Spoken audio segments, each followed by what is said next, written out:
I want to introduce a video to you guys, my followers, about a concept, a movement really, that is going on in Canada and worldwide. Now, this is a concept where I actually had the pleasure of meeting Cal Washington and spending an entire weekend with him at a conference in Calgary, Alberta in September. And I got to tell you, my mind was blown, and I have forever been a fan of not only Cal Washington, but this entire movement. So I have this video with Cal Washington and Aaron Abke, and it outlines perfectly what the movement is about and why you should get involved. What are notices of liabilities and why they are important, and why the average person in Canada is serving them. Stick around and like, follow, and share, please, if you find this content interesting, because this entire channel is going to be about admiralty, law merchant, and commerce, and how it applies to our everyday life and what it's done over the last several years. Let's get into it.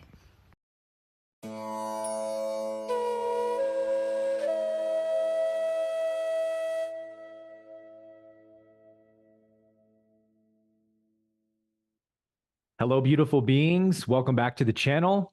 I'm very excited for today's interview, so I'm not going to keep you waiting very long before we dive into it.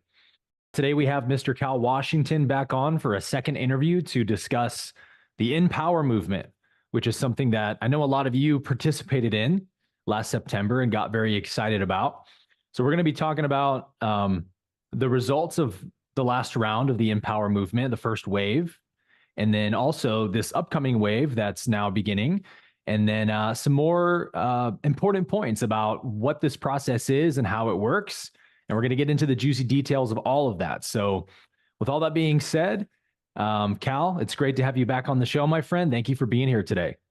I'm honored to be here, Aaron. I look forward to this, and I'm see what unfolds here, because it's always you never know where this is going to go. So it's I look forward to it. An unfolding mystery indeed. Yeah. So for those of you who may not know, Cal is the creator of what I believe is the most powerful law movement that I've seen for getting true remedy from the injustice in our current society. And that movement is called the InPower movement. And so first, Cal, I want to talk about, what you've been doing with InPower and sort of like how you're able to do what you're doing. But for those of you who missed our first interview with Cal from a few months ago, where we kind of broke this news about this movement and explained how it works, I'll try to summarize briefly for you. InPower is a movement that includes hundreds and even thousands of people at this point who are using affidavits and notices of liability to hold our, let's call them insincere public servants, accountable for their actions under the law. So it's a lawful way for people to keep our public servants accountable by essentially saying, hey, you're supposed to be serving the highest good of the public, and yet the things you're doing are actively causing harm to the public. So here's a bunch of notices that we, the people, hundreds of us, thousands of us, are going to hold you accountable under the law. Would you say that's an accurate assessment, Cal? Yeah, pretty much. I would say it's under commercial law or law merchant. So it has to deal with money, all the bad things in the world that are happening, if you want to, look at things as bad and good. But all the things that we don't like are driven by money. Right. And so that's the root of how they're able to get these things to happen. And so we have to deal with them at that level, at a money level. Mm-hmm. And my followers are mostly familiar with that idea because I've done a lot of videos on common law and explaining admiralty law and how our country's been kind of hijacked by this commercial jurisdiction of contract law that's pretending to be a Republican form of government. And we kind of have this wool pulled over our eyes and we don't know it. And that wool is the commercial system. But what I really enjoy about your teaching of this is that you give a unique take on this that I haven't heard anywhere else, which is the concept of the law merchant. So can you quickly explain what that is and how it ties into the InPower movement? So the Admiralty has to do with shipping. Like if you think in terms of Mhm. on the water, like waters. So they were shipping goods, shipping people, whatever it was. But those goods came from the land and then Right. went back to the land. And who was sending and who was receiving were merchants. So it's not a law of the sea. So they've allowed us to think about the law of the sea, but they've really hidden this commercial jurisdiction that's on the land, and it's called law merchant. And Mm, it's the root of it because the merchants were doing transactions long before they had big enough boats to actually go international. So they would just do it by right. walking, yeah, Makes sense. caravans and yeah. So all that was already in place, and that's the part they're hiding from us because that's where the real remedy is. If you Mhm. understand that law merchant is still alive and well, and that you've been turned into a merchant with your birth certificate Mhm. situation. So they the merchants were able to the main differences between Admiralty and law merchant because they did overlap, and there was always this tug Yeah, and yeah. war about like who was adjudicating what. And so depending on where you were, Admiralty could end up coming on the land, and law merchant could end up on the boats. So and they had these staple courts in England. So there were staple towns, and that's where a lot of goods went in and out because they were port towns. So there's where the rub really was. So you had the common law, the king's courts, you Mhm. had the admiralty courts, and then you had these staple courts or pie power courts that were run by the merchants, and they were kind of autonomous to all countries' laws and kind of had their own Ah, little thing going on. And mm. there was this nod, nod, wink, wink, and they were also a caste. So they were a class of people like nobles or clergy or Yeah. royals. They're There was the merchants. merchant class, and so you had to be born into it. You couldn't aspire to be a Mhm. merchant. You had to be from Yep. one of the merchant families. That's true of all elite categories, right? Nobles, princes, serfs, lords. Exactly. So a lot of people have heard about these banking families, and you can probably name 13 of them, and Mhm. those are actually merchant families going way Wow. back. So It makes they cut sense. they yeah, and all they did was take the whole nudge, nudge, wink, wink, let's write pieces of paper and turn them into money Yeah. into a global banking system, all based on these pieces of paper that are debt. Ah.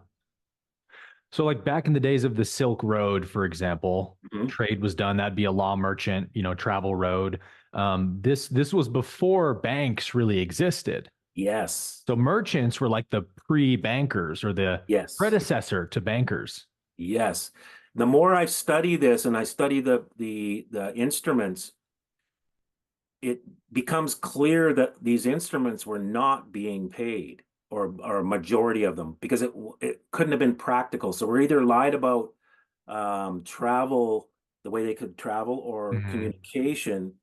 Because if they're on foot or on like horseback, which is on foot, in order to have these bills of exchange, especially international, being paid, you would spend all your time just going to get paid. Yeah. And so it doesn't, there's something missing. We're either lied about, the communication at the time or the travel at the time, or we're lied about that these things were actually being paid. Hmm. So the merchants started to figure this out, that, I'm writing these credit notes, and yet it seems to just go out into the world, and people are transacting with it. It never comes back. I never pay for it. Yeah. So it's like, okay, well, let's how many times we can do this? And we're all nudge, Yeah. nudge, winking and writing notes to each other. And then it goes out into the normal classes of people. And we all look, oh yeah, that's a rich guy. He's good for it. Uh-huh. I'll take this Uh-huh. as payment, which is what we're happening now with a $20 bill. Yeah, it's a $20 bill. It's from the government, but you can't go and get paid with this thing. Yeah. It's worth nothing. No. So they took that whole merchant thing on the instruments, turned it into banking and made it way bigger, turned us all into merchants. So that we're writing all this paper and they collected it all. And then they took the money off of gold even so that you can't even pay. And then they're just like, oh yeah, send us the paper. And then the bank account, the banks just keep going up, up, up, up, up. So that's the scam. That's why they don't want you even knowing about law merchant, because once you see into that, you'll see you're seeing into the behind the curtain. Yeah. Dude, you're blowing my mind in real time. This is fun. I've never connected those pieces you just connected. The tricky part for me has been the difference between Admiralty Maritime and law merchant, understanding that. But I think what you just laid out makes a lot of sense in that the water jurisdiction is really when you're in the act of doing business, right? Negotiating, trading, traveling. And then at some point, the business is transacted and there's an exchange that happens. And that once the business is done and the exchange happens, we move into law merchant. Is that correct? Exactly. Yes. Because all the goods came from the land, got on a boat, and then there's rules about boating, and right. That's where all the bottomry bonds, and you have to bond the crew and the captain, and you had bills of lading to show what was on the boat when it left. Right. That should match when you get to the other side, and why didn't it? And you had pirates out there, and then you had licensed pirates out there. It was a licensed pirates. Dude, they were called privateers. Wow, I've heard that term. A privateer is a pirate who is allowed to pirate. Like hired by somebody. Normally government. So a cut was going back to wherever they came from. And the real pirates, like the Pirates of the Caribbean, were the guys who were just like, I'm not giving you a cut. I'm just going to take stuff. Yeah. But others were taking stuff in the same fashion, but they were giving a cut back to somebody else. So they had a license to steal. Right.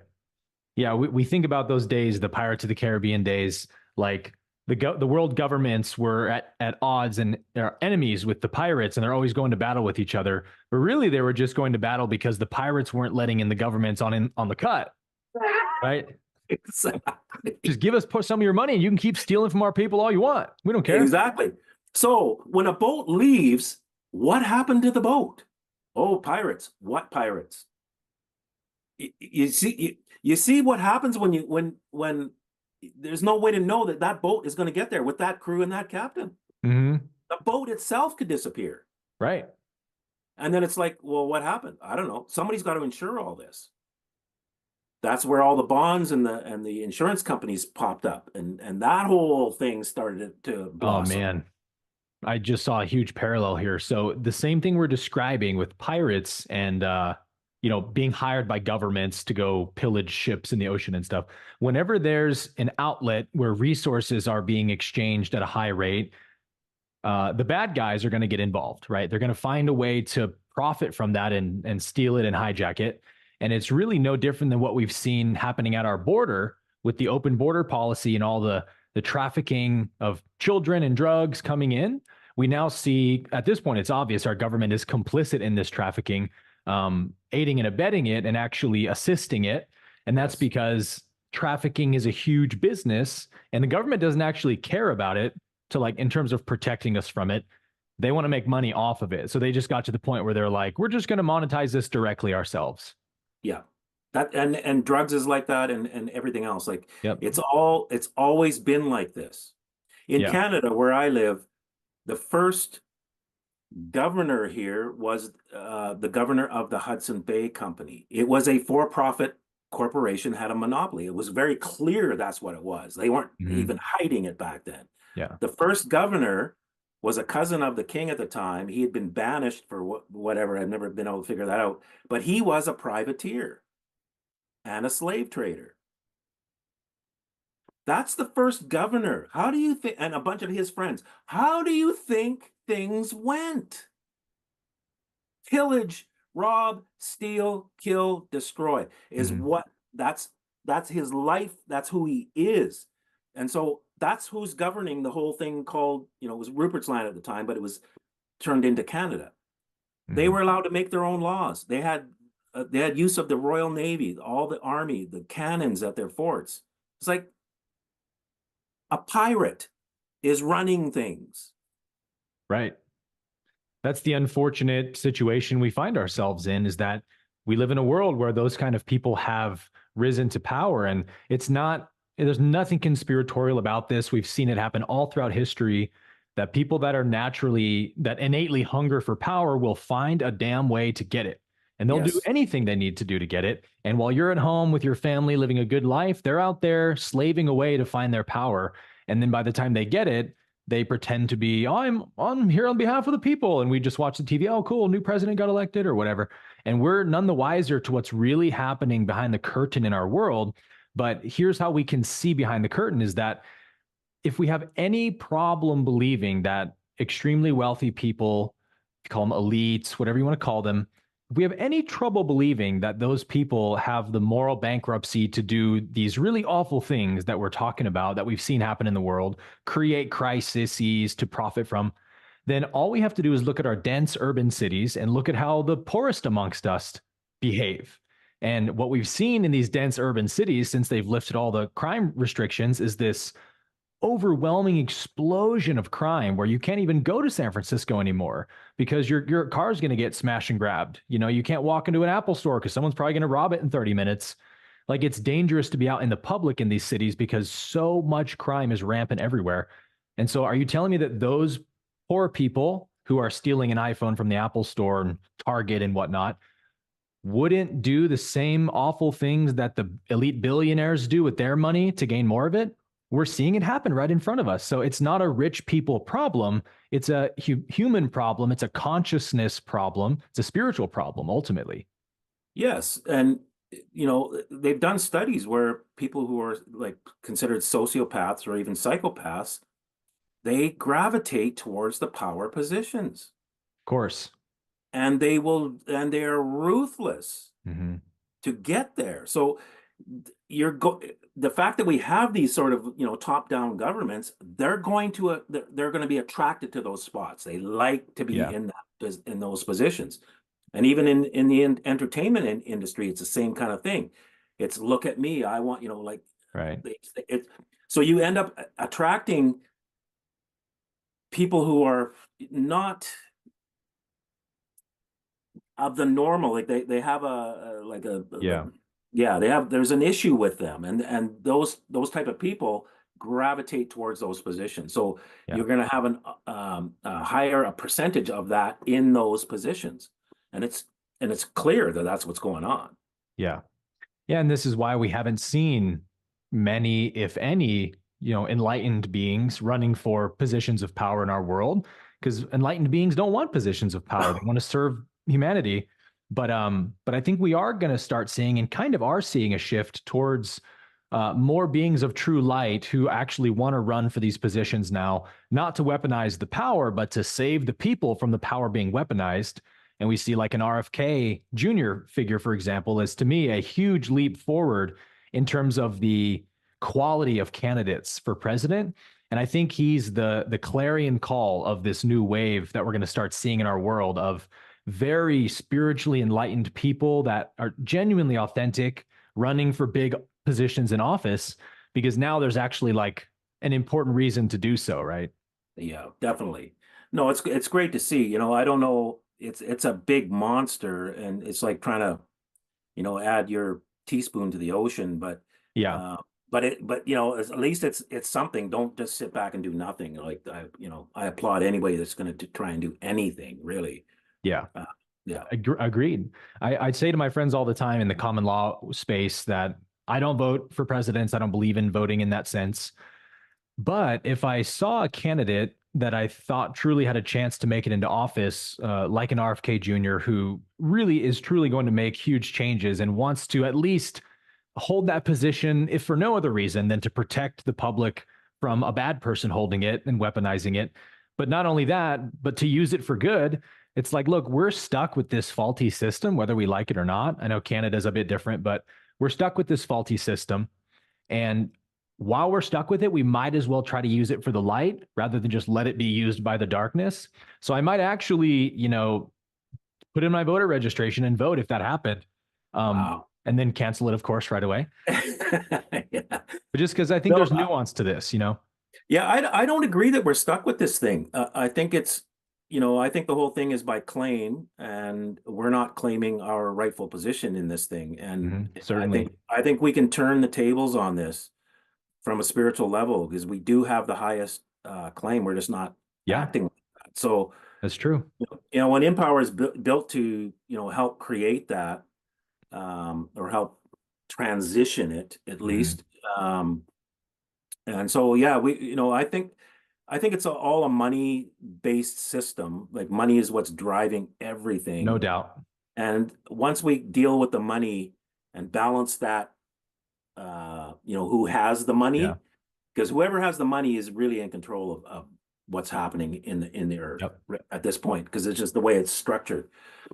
And so we need to correct that and get the balance back to the people, and we can do that with money. And that's the difficult part about this kind of game we're playing. And we'll transition now into this question of like, how do we hold these people accountable that we're talking about?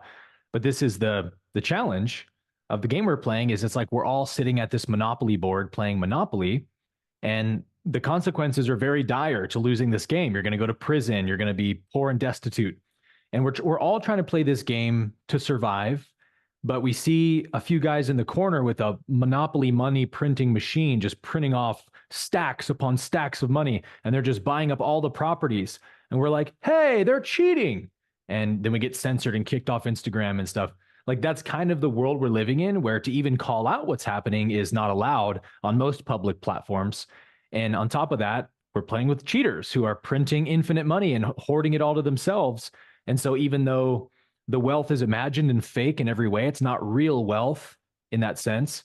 It's being weaponized against humanity because we're kind of forced to play this stupid, unwinnable game that we no longer want to play.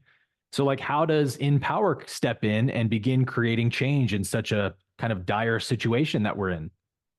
Well, going back to the law merchant thing, and then it was a caste, so you had to be of a certain family. Well, so only that small group were able to write these things called bills of exchange and promissory notes, which were credit notes, really. Right. Pieces of paper that represented, a payment at a later date, but they just kept putting them out. Yeah. It's promised to pay. So they kept putting them out, and only they could put them out. What they did in order to expand this was to give us the birth certificate name and then turn us into merchants. And so what's bantered around the freedom movements or whatever is that we're turned into a corporation. But if you think in terms of we're turned into a merchant, it's much closer to the truth, and you'll start to see it for what it is. So now you can write these things. And that's why when you go to get a mortgage, the first thing they do is say, can you sign this promissory note? Yeah. Well, guess what? You weren't allowed to sign promissory notes in the Middle Ages. Because you couldn't buy property.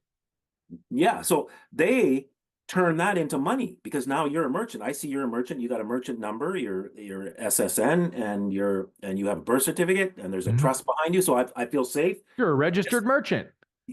Exactly. So now you've just created money, and then they lend you the money back, and then they want it all back plus extra for interest.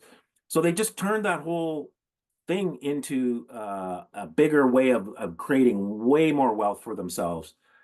That said, because my signature can create that wealth for you, it can also create the wealth for me. Right. And you can't say that it can't, because this is your system is based on it. Yeah. So what we're doing is calling out the perpetrators of certain agendas and saying, if you don't stop doing what you're doing, I'm going to charge you X amount of dollars per day, and I'm going to send you bills of exchange. And as soon as my signature hits that piece of paper, it's money instantly. Yeah. And everybody goes, how are you going to collect from them? I don't have to collect from them. The bill is the money in their system. Yeah, it's like a check. You can go cash it in. Well, I don't have to cash it in. It is the money. Or like you can use it to buy something, discharge something.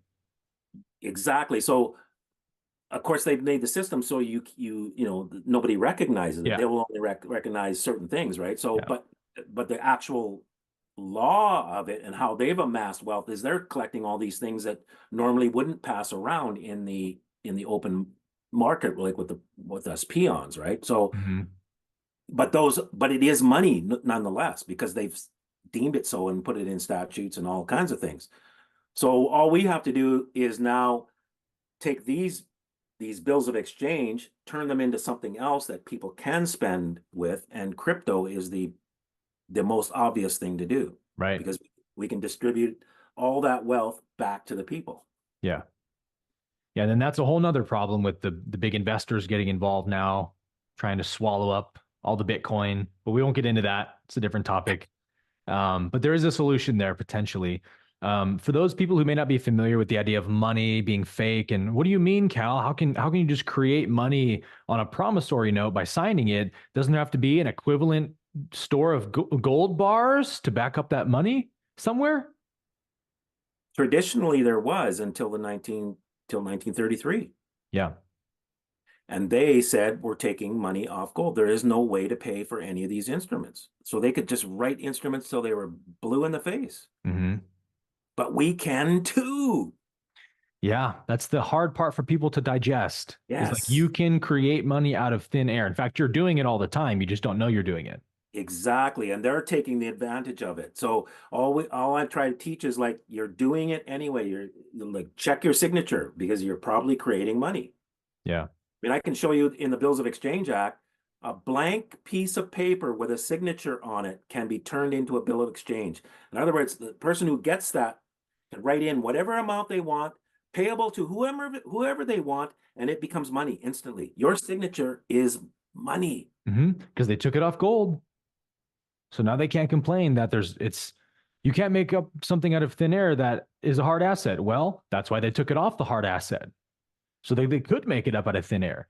And then that Exactly. fuels their game of printing endless monopoly money, because they basically making us merchants at birth. Like you said, they made us like kings, but told us we were paupers. And then they're using our kingly power against us because we're naive to it. And they're profiting from that power. Exactly. So all you have to do is wake up to what's actually happening, and then go, well, if I'm writing them for them, why can't I write them for what I want in the world? Mm-hmm. Instead of them and their and all their rituals and their child trafficking and their drugs and Mm-hmm. their all this debauchery. God knows what else. Yeah, I'm funding that. No, Yeah. I don't want to fund that anymore. I would rather fund this over here. Yeah. And so that's all we need to do. And there's nothing they can do about it, because we're following the rules. Yeah. Yeah. I mean, we have no reason to deny this anymore, that we've just seen these two wars in the last few years where we're sending, I think the United States has sent like $300 billion to Israel and Ukraine, maybe 400 billion, for these foreign proxy wars I think there's been over 400,000 deaths in the Ukraine war, Ukrainian deaths. And then there's another 200,000 for the Russians. I mean, that's, 600,000 plus people have died in this war that you paid for with your taxes. Like, does that feel good when you go to sleep at night? Because I don't think it does. But most No. people just don't really take the time to understand that this is the inconvenient truth, that your tax money is being sent for proxy wars to make bankers rich while young men die. Yes. And the Vietnam War was where that really started to be revealed. Right. And JFK started pulling out of that, because once he saw what was really going on, and also started printing money backed by silver again, because he also saw that, everything that I explained. Yep. When he got there, he's like, what is this? Yeah, this is all messed Didn't up. didn't know who to trust, like, Yeah. because it's so insidious. And so he realized what Vietnam was, and he also realized that the money situation is out of control. It's not even Americans that are printing the money for America. Yeah. Like, they're getting the benefit of it. Yeah. It's bad. So these merchant families have literally taken over every government. The only governments they haven't taken over are called the axis of evil, or the terrorists, Mm-hmm. because they don't have a central bank in there, and they don't have control of the money supply. You mean like the Middle East countries? Yeah. Uh, Every country that's considered terrorist, you look, not hooked up to the banking system. Oh, how convenient. Yeah, isn't that funny? Yeah. And So Gaddafi then, started running gold on money on gold as well, and everybody was prospering in his country. Well, we can't have that. mhm, So everything is about money, everything. yeah, And so we have to understand that that's the underlying game here, or the underlying jurisdiction right. that, and unless you're playing at that level, they don't pay attention to you. Mhm, You can go out and protest, you can sign petitions, you can even go to court if you want. They got the court completely controlled. mhm, yeah. So then is that how InPower steps in to make remedy? Is it like exposing the financial penalties of these crimes that public servants are committing? We impose the penalties, Yeah. because we end up in a negotiation, a contractual negotiation with them, because they're deploying these weapons using commercial means. Mhm, 5G is weapon grade stuff. Anybody that touches it knows, like this can kill. yeah. It can alter oxygen where you cannot breathe. Yeah. Like, uh, We have a lot of studies on this actually by now. yeah.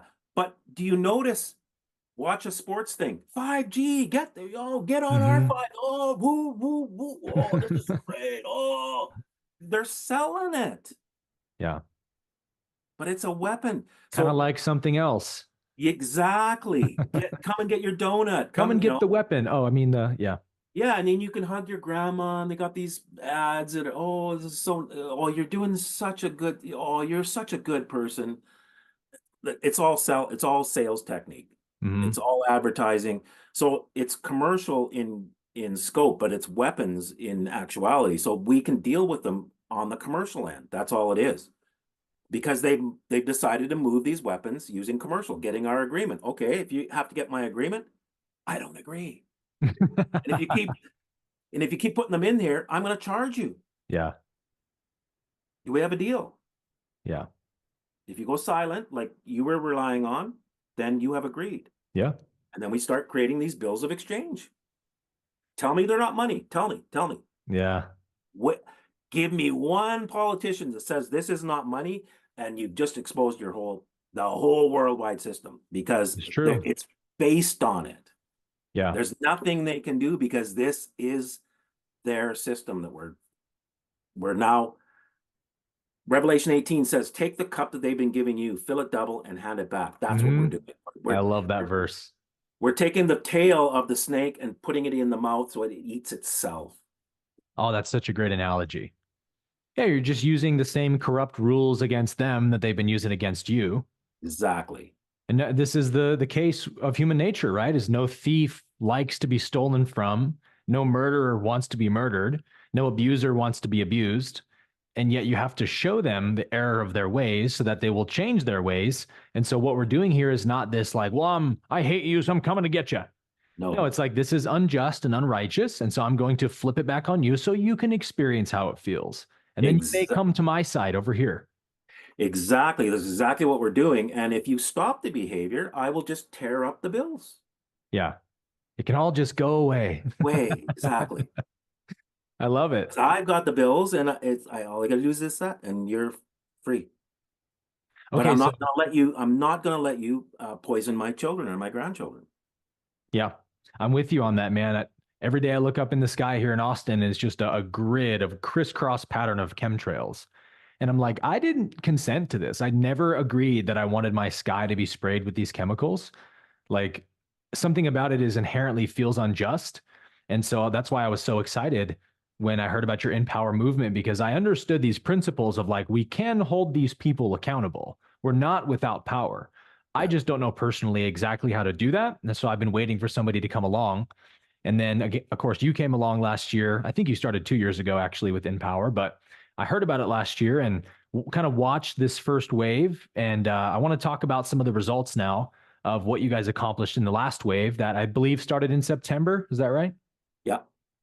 So tell me how that went. It went really well. We're still compiling all the data, because it's a lot to Yeah, yeah.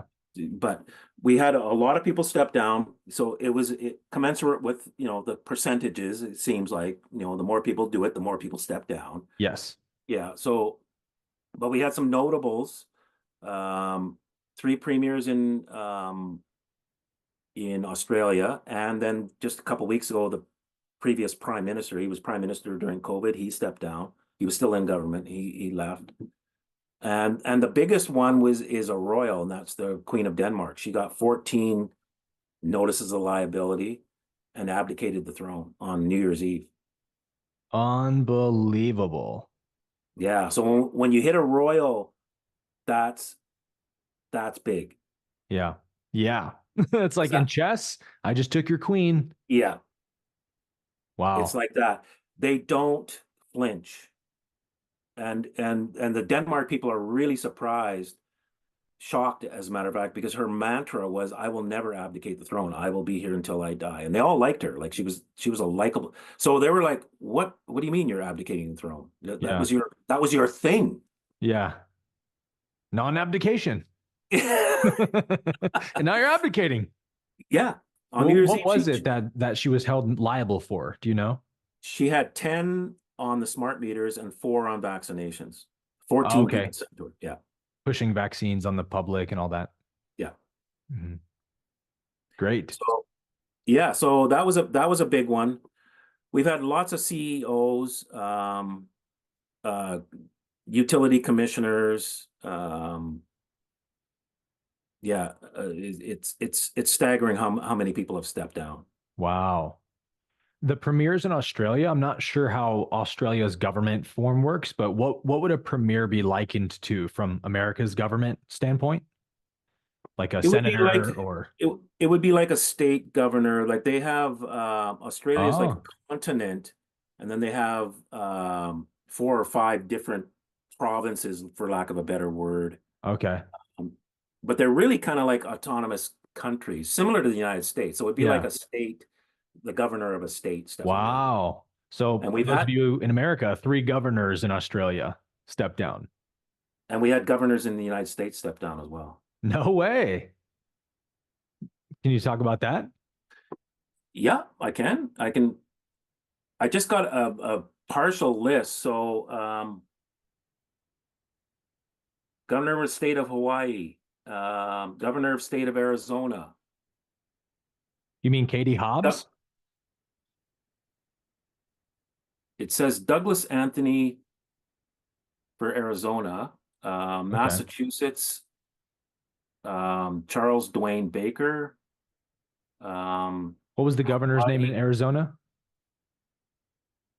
Douglas Anthony, aka Doug Jr. Ducey. Okay. Let's see what his position was. Ducey, 23rd governor of Arizona from 2015 to 2023. Yeah. Well, he got notices of liability. He's on our list. Amazing. Yeah. And then in Hawaii, it's David Yutaka Iggy or something like that. Then we have New York State Public Service Commission, John B. Rhodes. It just goes on and on and on and on. Amazing. Yeah. People in Ireland, England, Australia, Denmark. So, because this is a global movement, not just an American or Canadian movement. Yeah. Because this law merchant form operates, would you say, in virtually every country in the world? Every country in the world. Wow. Everything is money. There's no country that doesn't use money. Right. True. Most of the countries are registered at the US SEC as corporations. And so or some other kind of banking thing. Most of the EU is all registered as shareholders of the European Investment Bank. And then that investment bank is registered at the US SEC. Yeah. It's all tied in. So it's all tied. It's all one big thing, except for a few countries that are still holding out. Yeah. So then can you talk about how you guys accomplish this process? What do the steps look like for those people listening who are like, I've heard enough, I'm ready to join. Like, how do I join the movement? What does it look like to join the movement, and what do the steps kind of consist of? Well, joining the movement, there's like a yearly fee or a monthly fee. It's really low. We're not in it. This is not a money making thing. We're not trying to get numbers of numbers. We're trying to get people to send the documents. So that's our goal. That's our calling. And you guys do an insane amount of work processing all these papers Yeah. and data, and it's incredible to me what you guys are doing. Yeah, and it's all on, mostly volunteer. So it's incredible what's happening. And so yeah, we've compiled an automated system to so we can vet your respondent for you, make sure that they're proper for the agenda. Which is so great. Yeah, because we had a lot of that. We went through a lot. We learned a lot with the hard way. So, so we've got it pretty much down now. And so we vet your respondent. Once you're ready to go, you put your respondents in. They'll have a number. It automatically goes into your document in the right spots with the right address. No corrections, because we had a lot of that. People just making mistakes. Then you got to do a notice of correction and all that. So in order to do this en masse, we wanted to have like as few problems as possible. So your documents emailed to you. You get 2 witnesses, 2 of your friends or 2 whoever, and you get your affidavit notarized, and then you mail it. And the people are having incredible experiences especially on that first mailing. It's like everybody has something a little bit different, but there's an actual tangible feeling you get. I know the feeling. Yeah, when you walk into that post office, it's like, whoa, something just happened here. Yeah. Yeah, so it's tangible. It's really a cool thing. And yeah, so that's all it is. Then it's a round after that, and then another round. Now you've got a contract, because it's 3 rounds, and then you can start billing. And we have a system now where we can bill forever. So we can just keep churning out the things that like how they've been churning out pieces of paper called money. Yeah. We just churn. We can do it too. Yep. Crank that machine. Yeah. So we just crossed over 3 billion, I think, this week. Wow. In terms of what, bonds, or like, what do you call it? Consider bills of exchange. Yeah. All together. Yeah. And that's only a couple hundred people, maybe 500 people sending. And it's increasing. Like it's going up exponentially. So we will hit into the trillions fairly shortly. Wow. Yeah. Where it starts to just really go up. Yeah. And this is not something they can ignore, to say the least. It's like a herd of elephants. You cannot pretend it's not coming, because it's going to come and knock down your house of cards. Yeah. And there's nothing they can do about it. It's completely decentralized. You can't blow up Building 7 to get rid of all the paper. It's everywhere. Nice. I love that. But my question is, so is what happens, like, you hold the Queen of Denmark. I'm holding you responsible or liable for $50 million. And then she just steps down to have to avoid having to pay that. Otherwise, if she were to fight you, she'd have to go to court and prove that she didn't cause harm and risk actually having to pay 50 million. So she says, it's just easier to me to just get out of here than to risk having to pay this. Well, it's more like in the contract. Once you understand contracts, part of the contract is they can't take it to court. Oh. Remember how they had, Pfizer, yeah, you can't sue them in a court. They just said you can't sue them in a court. Right. We just did the same thing. You can't bring it into a court. Oh, because you got them under contract because of 3 non-responses. Yes. They could have easily crossed that bit out, changed it to, we'll have a court of California or whatever, and sent it back. Okay. They could have negotiated this. They didn't. They always ignore?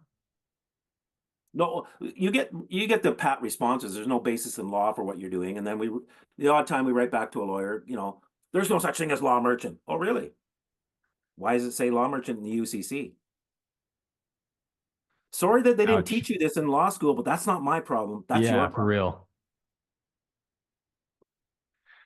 So then how do you hold them liable then if, like, I'm imagining no one's paid any of you in this movement anything,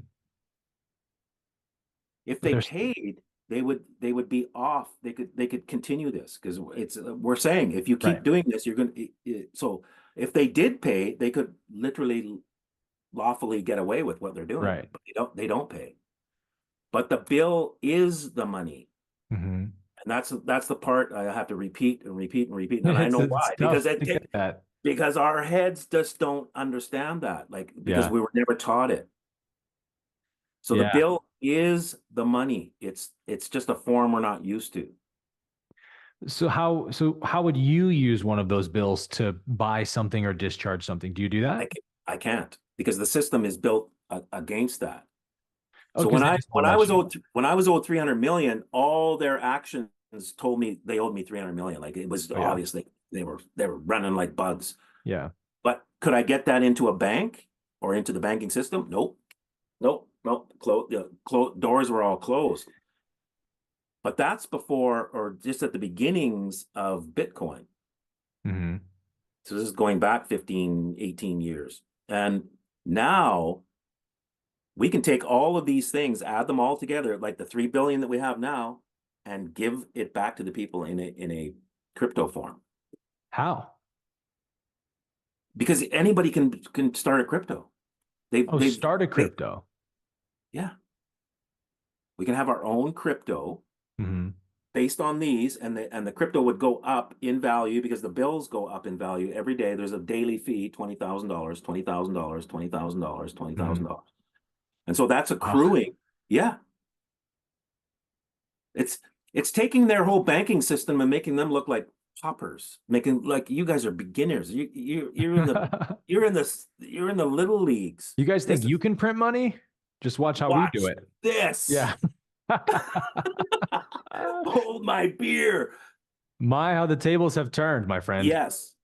We'll show you how to do your little scam Yeah, wow. But I still don't get it totally because how are you going to actually hold them liable if you can't go to court? You know what I mean? because it's happening in Law Merchant. I'm able to legally, lawfully create bills. Hmm. If I write a bill to somebody, like if I write a bill to you with no and there's no premise to it, that's a fraud. Now I'm Right. like, yeah. But see, we have created the step by step got them into an agreement with this, the same way they got us Yeah. into agreement with the smart meters and the 5G and the spraying and the vaccines. Hmm. We're doing the exact same thing. So they can't say that they weren't notified. They can't say that they didn't Right. have a chance to answer because we gave them 3 shots at it. Hmm. So then maybe this is a better way to ask my question. You guys are getting a lot of people to step down. It's clear. Why aren't they just ignoring all your letters and presentments and just continuing their reign of terror unfettered? Why do they actually step down? Because the bill is real to them. They understand what I'm saying. Okay. So there's a negotiable like this is a negotiable instrument that I could give to somebody, like in exchange it for something, and now they're the creditor on this. The holder in due course. Yes. Now, say for instance, because these are all in American dollars worldwide. Say for instance, the IRS got a hold of it. Could they collect? They would. They could. That's what scares these people. There's these pieces of paper out in the world, and I don't know who's going to end up with them, and I Uh, don't like it. but it has my name on it. Nah, I get it. So it's a huge So liability, in other words. liability. Notice a liability. Yeah. Yeah, that's what it is. So Yeah. it's having these pieces of paper out there in the world, and it could end up in somebody who knows how to collect, like has can go into a bank account and just whoosh. Wow. So they don't, and because they're negotiable, like a $20 bill, you don't know who's going to end up with it. Yeah. That's what scares them. Okay. And you They guys keep, understand this. Yeah. And we can just keep billing. Yeah. yeah, because these are based on real, like, uniform commercial code penalties, right? Like $20 a day for if I accuse you of committing a felony or something, and I've noticed you 3 times. You haven't responded. Now I got you under contract. And every day that you now refuse to acknowledge this contract or pay the fines is another 20,000, another 20,000. So these are like lawful fines that you're charging people. You're not just making it up out of nowhere. No, the fee is agreed to on in the first contract. I'm going to charge you $20,000 a day. Do we have a deal? If you go silent, then you've agreed. Yeah. So that it's not, we don't, you can't just change the fee. And it's locked in, through our system. So we just do all the math for you, and we just keep sending you bills. Yeah. You signed them. Like they have nothing to do with us. We're just printing them for you. They're not legal or lawful or negotiable until your signature hits it. Yeah. And then you hold it. And maybe it has a lot to do with how many people are notifying them. Because if it was just one person who sent them this notice of liability process, they probably would just ignore it. But if you got 14, 20, 100 people saying, I know to hold you liable, all of a sudden you're like, I better cut my losses. Yeah. And you can start to see the bills add up. They add up very quickly. Mm-hmm. You get into millions almost on your second month. Yeah. So, and you have 10 people doing it. Now, that's tens of millions every month coming at you. And you can go and talk to, like a royal would have information at the highest level of what's really going on. Like, what is this? And I need to know. Yeah. And yeah, so they're not going to be lied to. They're going to get the goods. Yeah, those are bills of exchange. And yes, those are real. Mm-hmm. What do you mean they're real? They're real. Like they fall under the definition. What did they do? Okay, they did this administrative process. Yeah, that's real too. That's lawful. We do it all the time.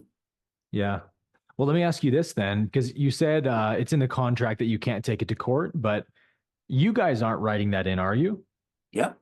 Yeah. Why do you write that in? Why not say I will take this to court if you don't pay up? Because the courts are corrupt. True, but people still do get remedy in court pretty often. We want to deal with hundreds of thousands of people. Yeah. Of that, if there's 2 people who can't do it, and there's a ruling against it saying that's all bunk, that will spread through their media machine like crazy. Makes sense. Oh yeah, for sure. We need to keep people out of that arena because they can't. There's a few who can, but most would be not very functional in there, and then some would be totally dysfunctional. Yeah. Well, what if, let's say we have 100 people or something who are holding some public servant accountable, let's say a governor of a state, and they decide they've all done the administrative process, he's ignored it, and they say, we're going to file a class action lawsuit against you so that the 100 of us now are like one entity suing you. And then that goes into a court hearing where the 100 of us can show our documents of we all notified this person 3 times that they were committing harm against us. He did not respond. He did not comply. So how is a judge going to possibly rule against the people in that case?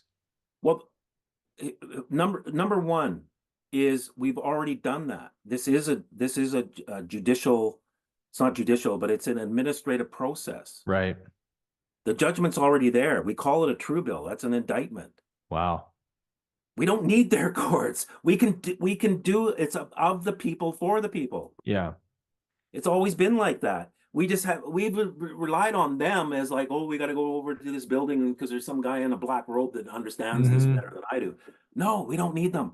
We can do it out here. We're already got the judgment, so we don't need to go in there. Yeah. I guess I'm still just attached to the idea that we could do this process against the CEO of Pfizer and then actually make him pay all the money and have to crumble the business, Yeah, I'm going to say it again. I'm going to have to say it again. The bill is the money. It's not. Why would I want to change this paper for other pieces of paper? What makes their pieces of paper more valuable than this one?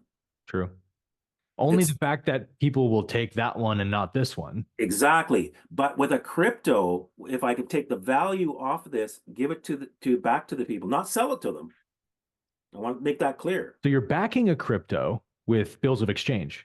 Yes. That's pretty rad. I know. Is that something And InPower is working on? Up. What's that? Is that something InPower's planning on doing? Yeah. I love it. We need more crypto, man, in the world. I believe that. And then there's nothing like this. There's others, that are backed by gold or silver, something hard, but you're limited to the amount that you've got. Mm-hmm. We are limited by how much paper and ink we can print. Yeah. Think about it. Like if you could just, I got more gold coming in every day, every day, every day. Would somebody want that crypto that's, more gold's coming in every day, every Mm-hmm. day, every day, and you can track it? That's what we're doing. Yeah. It'll be transparent. Once we have our database where it's, more dynamic and we have the database, but it's not only two people can read it. Yeah. You know what I'm saying? Open source. Yeah. So, but when you can see where we are with bills at any point in time, that's what your crypto is worth. And you can, we got some really cool plans coming up. It's if you were to take like this, a thing in payment for something, and then you looked at the thing that you got the next day and it went up in value, would you want more of those? Yeah. Like I said, you guys think with your centuries of banking and creating all this nonsense, hold my beer. Like we're going to show you how this is Yeah. real, because God Almighty's on this, and we're taking all the wealth out of your system and giving it back to the people you stole it from. We're balancing the planet. Have you seen, the debt ticker in America for a $34 trillion of debt? And it just, you can see it running all day, and the bottom number is just like a blur. And then it goes up from there. You guys Yeah. are going to have a ticker at InPower pretty soon that's going to overtake that. Yes. We've already, it's simple math. You get 4 respondents. Our average daily fee is 20,000. So that's 80,000 a day per person sending. And you multiply that out with 1 million people sending at that rate, we reached 30 trillion in 1 year. Wowza. Like, just do the math. It's not Yeah. that difficult. And that's what I'm saying. It's staggering what we can do. Yeah. And they can't stop it. They can't pretend it's not there. There's nothing they can do. They can't shoot everybody. They can't blow up Building 7 to get rid of the paper. They can't find it. Yeah. That's what makes it so powerful, is it really is a movement of the people, and just exercising, like, we're not doing anything that's new here. Like, we're just using the same exact rules that have been weaponized against us to redeem ourselves from those weapons. That's exactly. That's it. And not then even fighting anyone. Everybody prospers. All the inventions that have been squashed for over the years can come up. That's the big one. And because we can fund all that stuff. We don't need their banks. We're creating the same things that they've been creating for centuries. We're doing it over here. Yeah. Just not centralized. Right. There's so much liberation that will come from when this turn of events finally takes place, where the financial system can no longer be used as this weapon of control. There's so much liberation that will happen for humanity in wake of that, especially as you're talking about allowing technologies and inventions that have been suppressed, or medicines, holistic therapies that have been suppressed, will finally be able to come to light. And that's where the money thing trickles into everything in our world. Yes. Because we have a medical system that actively creates sickness. We have a financial system that actively creates poverty. We have a political system that actively creates control, and on and on and on. And it's because money is to be had at the expense of people, not to their benefit. Yes. It doesn't create money to have a free energy device, to have a cure for cancer, on and on. It creates money to proliferate those things. And so again, it's like the money thing is tied into every web in the matrix. And when we pull that string, the other strings get pulled with it. Exactly. And that's why, of all the class action suits that happened on smart meters in North America, not one was successful. And I'll tell you the reason why. Wow. Not one was heard. Makes sense. And this is after a class action suit. You're looking at about $250,000 of a legal team to put it together, Yeah. and it gets booted out at the door of the court. No, we're not hearing that. And that's Wow. because there's somebody pulling the strings behind there with money. How corrupt is that? That people can come together to bring a case to court to solve an injustice and pay all that money and then still be told, no, I'm not going to hear that. Yep. That should be an obvious sign of the corruption of our legal system, right? It's like anyone who has a complaint that someone else has done harm to me should be heard. That should be an equal right. But That's it's right. not, it's a commercial right. Well, this is the thing. So if the pirates are in charge, then that's not going to happen. Right. You're not going to bring one of the other pirates into the pirate court. Mhm. And that's the bottom line. It literally is a pirate court, right? When you understand the flag laws and how they sew that gold trim around the flag, which is what pirates did. I looked this up, dude, and it blew me away. It's literally what pirates did. It was a pirate code to show what countries' ships they had captured. They would fly those flags with a gold seam around it. Gold meaning like we own you, you know what I mean? And when you know that, like if you study history, I just like history. I'm a history buff. You can learn these things like you would learn any other historical fact. It's proven, it's self-evident. And then you watch a court case and you see a gold trim around the American flag and you're like, wait a minute. What is that gold trim doing there? Like, oh, the matrix is being revealed before your eyes. It's There's little right in front symbols of you. everywhere. Yep, it's right in front of you. Like the Canada thing is a really good study because a pirate was given, he was the first governor here. They were allowed to make their own laws and enforce them, and they were allowed to have courts. How do you think this went? How do you think this is going to go? A pirate can create laws, have its own courts. It's not going to go well for you. No. And that's why, like studying that, and you see, okay, well, that's how it was. It's still the same thing. Yeah. We just think it's not, but it definitely is. It's completely corrupt. It's just a more sophisticated corruption these days, Yes, but even more corrupt, actually, in many ways. way more corrupt. And during my journey, discovering all this commerce, that's when I saw the judges running out of the room. That's the beginning of this. And so I knew I was onto something. I thought it was coincidence at first, and then no, okay, this is my fourth time, and now that judge is doing that, and this judge, like it just went on and on and They on. Okay, always run out of the building. yeah, you guys are definitely afraid of whatever it is that I'm doing here. I need to study this more, and that's all I did. Reverse engineer. Incredible. Yeah. I think we talked about your story on our first live, so we won't rehash it here. But I just I could talk about this all day with you, but for the sake of the brevity of this interview, how can people get involved? When's the next wave? What are the dates we're looking at to get involved and all that good stuff?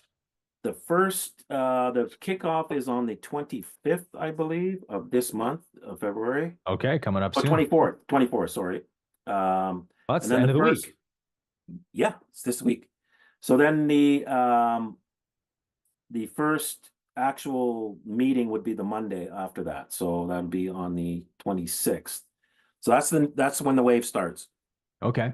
Yeah, and you can come in late. It's not like what's the window between the waves that you can actually do the process? The next wave we'll do in April. So it'll be about every 2 to 3 months. Yeah. So but That's even this quick. wave, you don't have to be there on day one. Like you can catch up really quick. Yeah. So it's not that you missed it.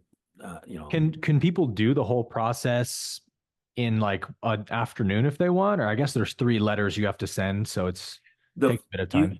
You could. It takes a while to get your respondents in, so that's give yourself a week for that. And then but once you've got that done, you can and you booked your notary and you got your witnesses, you can just carry on at your own pace. We have another section in our site where you can just do it at your own pace. Don't have to be a part of the wave. But people like the wave. They like being around others. Oh yeah. Oh yeah. And you guys have a great resources for this. Like you guys email, once you join InPower, you email, you start the process and it'll send you an email of here's what you need to do next. And it'll explain it to you. So it's very like it kind of holds your hand through the process because this stuff is rocket science to most people when it comes to law and contracts. So you guys do a great job of helping people out. Yeah, and we just want to get you through the process, and you can learn as you go. Because everybody starts wherever they are, like you can't be anywhere else, and then you will just start to pick up by just coming to the meetings or Q and Yeah. A's, and just reading the document itself over and over. You'll go, oh. Starting to make And sense. yeah, so everybody's a little bit different how they learn, and but you will not be the same person 5 months, 6 months from now. Yeah. You'll see the world in a different way. Oh, yes. And that's the feeling you were talking about of getting that letter to the post office. You're standing in line and something in your soul feels that what you're doing has an impact, a ripple effect through the world. That's very much for the positive. And you're also standing on your own power and asserting your power as a child of the king and a child of God to no longer be controlled and manipulated in ways that you don't consent to. I mean, that's a very righteous act to commit. And it's a lot of it is overcoming fear. We have a lot of fears, and some of them we don't realize are there until you actually have to step over that line. So Yeah. a lot of people feel this burden coming off them because they've stepped out of that fear or starting to step out of that fear. It wouldn't be 100%, but it's a big step to do this. Yeah. And so, for lay people, because this is not their arena, and when they send that document, they go, "Oh, okay, yeah, oh, yeah, this is, oh, I feel, yeah, come on, Yeah. yeah." It's really fun to watch, and then they It start to, is. and then they start to watch, they start to realize some of the principles, and they start, okay, well, I got this bill, and looks, yeah, this is what he was talking about, and if I sign right here, like, it's just amazing to watch. Hmm. People are catching on. They are, man. I was about to say I'm a part of a group that about 30 people. We meet once a month and we discuss how to endorse bills that we get in the mail, credit cards, loans, you name it. Any bill you get is actually a presentment that is Yeah. asking you to do for a contract to do business with them, and so you have to respond in some